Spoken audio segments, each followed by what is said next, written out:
I'm plotting my great escape. Yes, you heard that right. I'm leaving everything behind. But I haven't exactly decided on where I'm going yet. I do know one thing. Belgium and I are breaking up. Amicably. Sort of. Hi, it's Denise, and welcome to whatever this is. Spannend. Moving abroad isn't something you do on a random Monday morning, unless you've completely lost it, in which case... You do you, boo. It takes research, consideration, and more than a few late-night cost of living in ...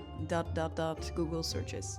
Don't get me wrong, Belgium is home. My family, my friends, my memories are here. But for a couple of years now, I decided I want a slower, more rural, magical life. A life with more nature, community. And slightly fewer taxes siphoning the fucking soul out of my business. So I, of course, made a checklist. In my ideal world, my future home would have a cozy house surrounded by greenery, a village community where everybody knows my dog's name, and seasonal festivities are celebrated. A language I can actually speak is a plus, decent health insurance, mild weather with all 4 seasons, because I love all my seasons, and close enough to Belgium that a trip home doesn't involve an intercontinental flight or 1 million euros. My 3-step plan is simple. 1.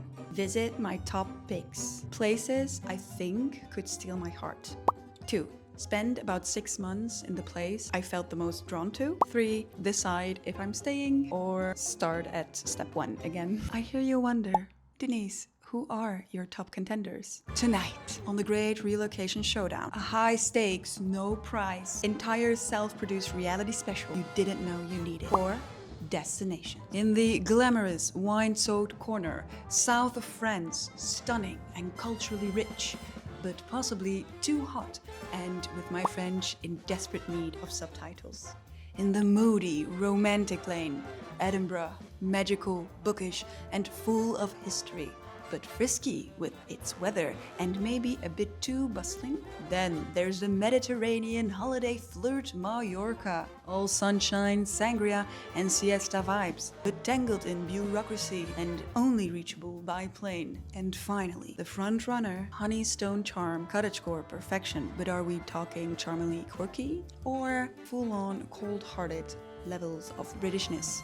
The Cotswolds. And that's where I'll be taking you to today. I'm here with my mom and my dog. We're hitting Bourton-on-the-Water, on the Wall, the Slaughters, Chipping Campden, Broadway, Winchcombe, Painswick, Bibury, Burford. Basically the Cotswolds bingo card. I hope I pronounced them correctly. I actually have no idea. I've never been here before, so you're discovering this with me. At the end, I'll share my final thoughts, whether this charming English dreamland could be my next chapter or just a beautiful holiday fling.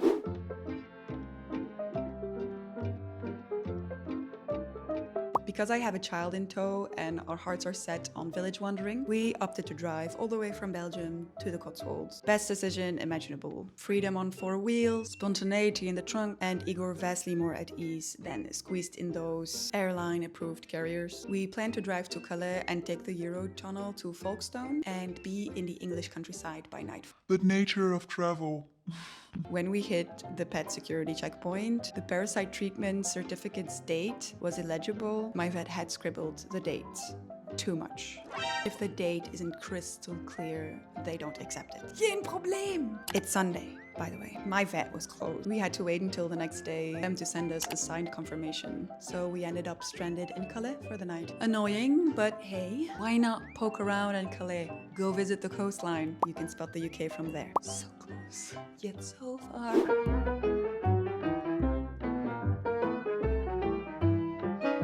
The next morning, we took the Eurotunnel and arrived in Folkestone. A few caffeine and pee-pee breaks later, we tumble into a charming little cottage in Bourton, our base for the next few days. It's a bank holiday and it's in summer, so naturally it was very busy. But no matter, this village is exactly as advertised. Honeystone facades, gentle river under low arches, shops. So cute, so cute. It really is postcard perfect. Bourton-on-the-Water is often called the Venice of the Cotswolds for that little waterway charm. I loved how dog-friendly everything was, all throughout the Cotswolds, by the way. Dogs could walk into shops and you could take them into the cafes, the pubs. Also, there were dogs everywhere. It was dog heaven. The next morning we had breakfast by the river, scones at the bakery on the water. If you ever visit, don't skip it.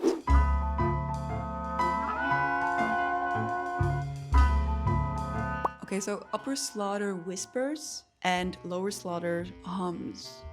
Upper is almost eerily serene, a perfect pause. Lower is a little bit more richer in detail, the stone cottages and the water and a watermill museum, tea room all frozen in time. Colorful flags still hung because of the bank holiday festivities, which we missed. Shame. We wandered through the quiet lanes beside the old mill, which stirred my mom's emotions. She always dreamed of living in a house with a mill, or like with this water wheel, you know. I also snapped a picture of a quintessential red telephone booth, only to discover it was now repurposed as a defibrillator. Practical in its own way.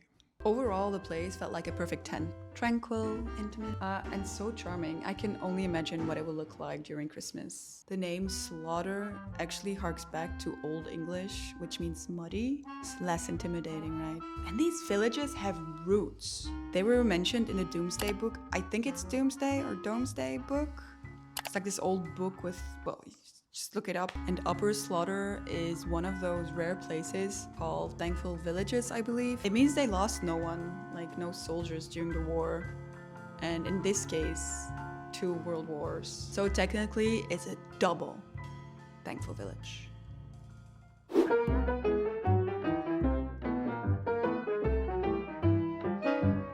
Okay, here's where reality and my untethered tension beats the script. Editing this vlog, I realized I barely filmed anything in stove. Stupid!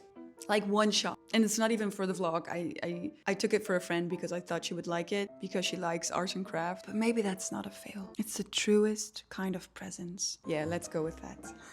Stowe has a fairy tale vibe. The quiet markets and antique stores. The town sits at the highest point of the Cotswolds, once a key crossroads for wool traders. Love it.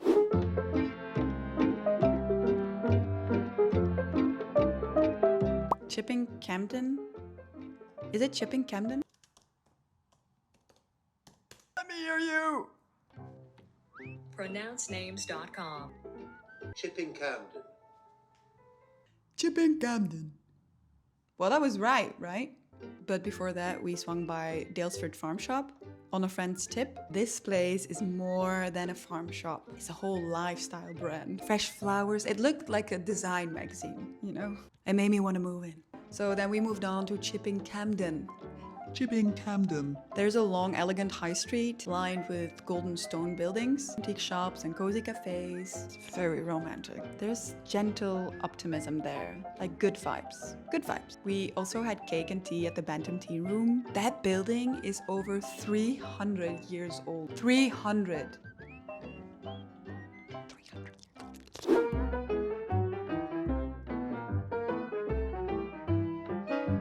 Broadway was buzzing, full of people and shop fronts that made it feel alive in a different way. We wandered along the high street, browsed a few little boutiques, had some ice cream, then we decided to head up Broadway Tower. This view stretched for miles and miles and miles. It was beautiful. How cool would it be if you could live in Broadway Tower with that view and just that tower, you know?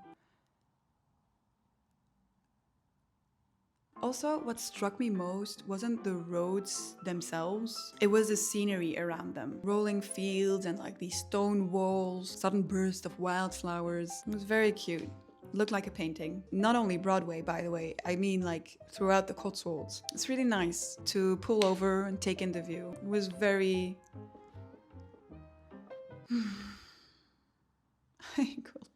Each evening, we'd settle in at the cottage with a cup of tea, going over our day, laughing about little details. That's when the question always slipped in. Could this be home? Could we live here? It was nice. Really nice.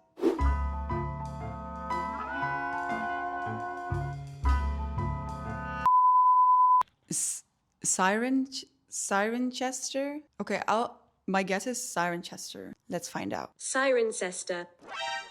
Oh my god, I thought it was Chester. Cirencester? Cirencester. I need a second opinion.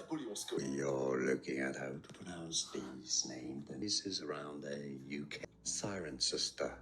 Siren. Yeah, just like a siren. Sister. Oh my god, Siren Sister. Siren sister.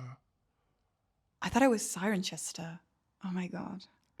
Siren Sister. Every day is a school day, y'all. Siren Sister is known as the heart of the Cotswolds. It wasn't exactly my vibe because I prefer the quieter corners, but it was definitely still worth it. You know, it's bigger with bigger shops, cafe, a bit of bustle. The rain poured that day, but the town carried it with such dignity. Igor tore around in the big park, happy to burn off energy, and after we grabbed a coffee from this little truck parked at the edge of the park, strolled a little, browsed some shop windows, and then we decided to just keep on moving, curious about the next village on our map, which was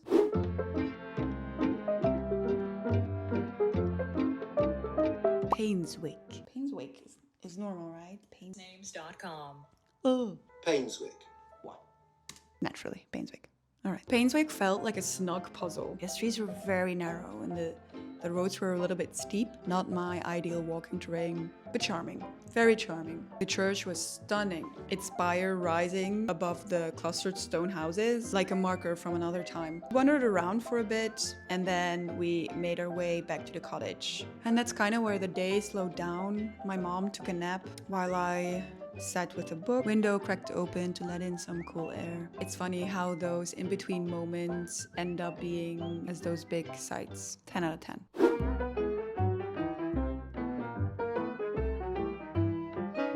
Burford. I'm laughing, but I'm right. It's Burford, but it's Burford, I guess? Burford.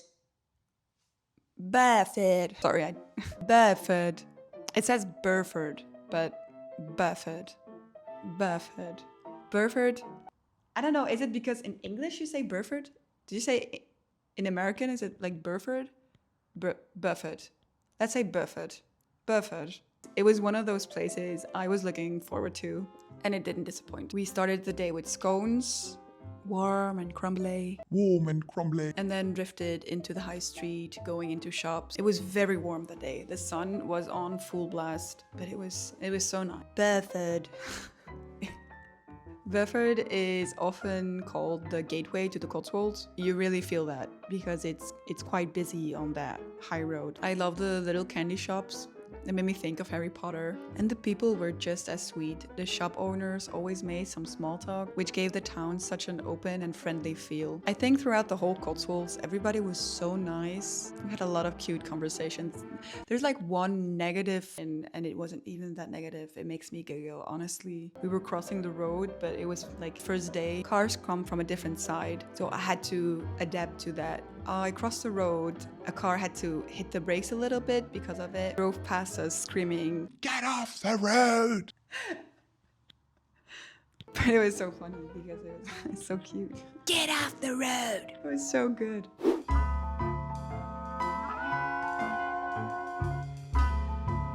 Bibury. Bibury? It's not Bibury, right? Bibury. Okay, let's just Bibury. Bibury. That was good. I did well. Bibury. Bibury takes your breath right away. Right away with Arlington Row, the famous stretch of cottages. William Morris once called it the most beautiful village in the Cotswolds or in England. And I get it. Ducks waddling and there's like this swan in the water and it all felt picture perfect. We calmed down at the Swan. We had like reservations there. That Pinterest famous restaurant, pub, hotel. Had a lovely meal for dessert. Like, it was one of the best desserts I ever tried.